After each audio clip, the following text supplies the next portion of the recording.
Hello mga kaswising! Ako si Regan ng Franlem Store. Tara, pasok tayo. Nagtitinda ako ng biskwit at chichirya sa school noon at pinangarap ko na magkaroon ng sari-sari store. Dahil kahit piso-piso lang ang markup sa paninda, ay malaki rin ang kita kapag pinagsama-sama. Nagtatrabaho kami ni Mrs. noong nagkaroon kami ng anak. Ito rin yung time na sinimulan ko na ang pangarap kong sari-sari store para may pandagdag sa mga pangangailangan ng aming anak.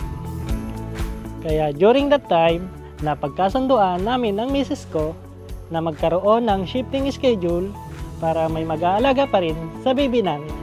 Hindi ko inakalang dadami ang suki namin, kaya nag-decide kami mag-resign na lang sa trabaho para mag-focus sa negosyo at sa anak namin.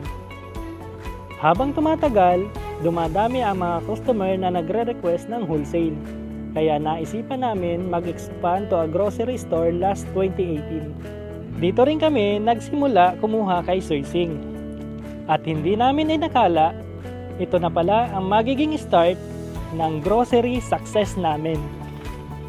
Dahil rin sa sipag at tiyaga, in just 5 years with Soysing, nakapag-open na kami ng second branch.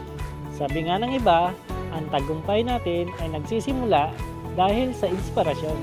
Bilang tatay, ayaw kong maranasan ng anak ko ang paghihirap ko noon.